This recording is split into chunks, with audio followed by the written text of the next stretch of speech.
objetivo da iniciação é você sair da atual condição e, de fato, verdadeiramente, com total realidade, alcançar aquilo que todo mundo, ou muita gente fala pelo mundo: evolução espiritual real.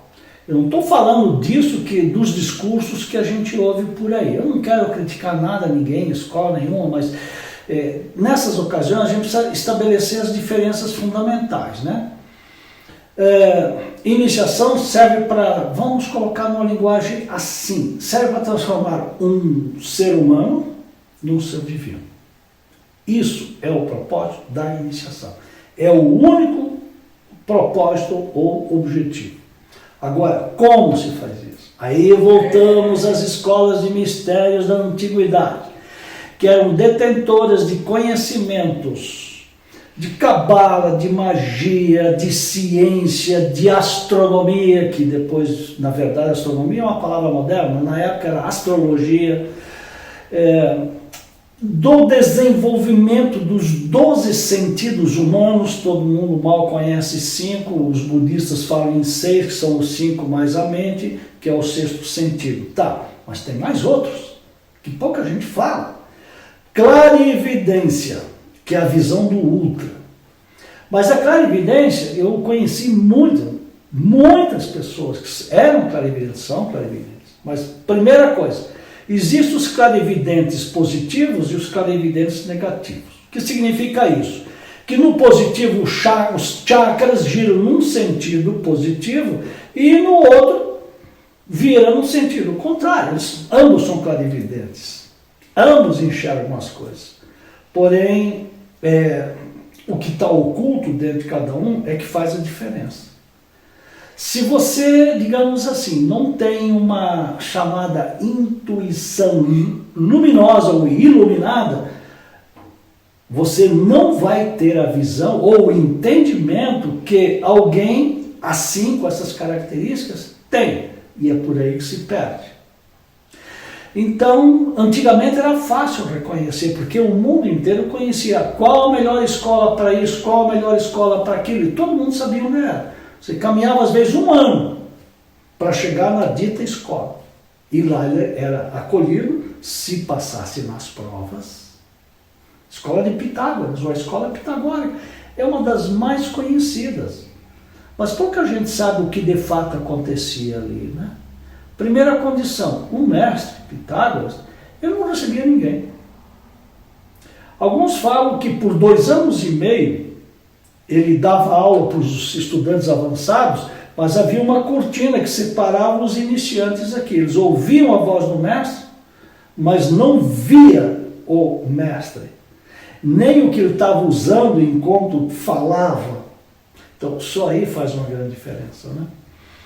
E com o passar do tempo, se superasse essa primeira prova, sim, aí ele era admitido. Ele recebia instrução direta, com acompanhamento direto do mestre.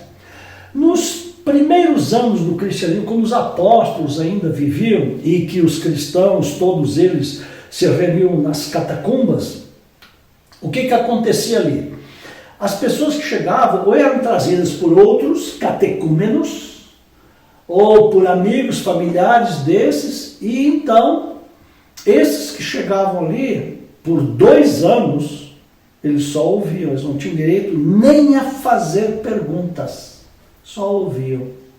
Então, para sair dessa categoria iniciante dos catecúmenos ou pré-admissão, e passar para a categoria dos indagadores ou perguntadores, eles tinham passado 2 anos. Aí eles podiam fazer pergunta para o mestre, que era um dos apóstolos, que recebeu doutrina ou ensinamento do próprio Cristo encarnado em Jesus, né? Depois, num terceiro nível, você participava da cerimônia da partição do pão e do vinho, que é a missa. Foi criada séculos depois, né, para substituir aquela cerimônia feita nas catacumbas de Roma ou de outras cidades, né? Isso é muito interessante, mas isso é história, mas pouca gente conhece isso. Então, quem ignora esses aspectos é uma vítima muito fácil da manipulação. Porque, primeiro, salvação, transformação de um humano em divino, isso não pode ter intermediários. Uma escola boa, ela passa as ferramentas, a tecnologia, né? Ou seja, o know-how, o como utilizar as ferramentas. Agora, quem faz o trabalho? É você, é o interessado. E se eu não fizer, não vai acontecer nada. Por outro lado, quando começaram a surgir as igrejas, como nós as conhecemos hoje, lá pelo século 4 ou 5 da história, o que aconteceu? Essas comunidades ou eclésias, que significa comunidade, né? Elas assumiram para si o papel de intermediárias entre o mundo, a humanidade e Deus. Mas até onde a gente sabe, Deus não deu. Ele não criou nenhuma franquia para isso, né? Então, onde estão esses intermediários? E o que surgiu a partir dessa intermediação? As pessoas se apoderaram desse poder que atraía e fascinava as pessoas, começaram a usar, os bolsos deles começaram a engrossar, a se encher, e construíram grandes monumentos, onde tem tudo, menos Deus.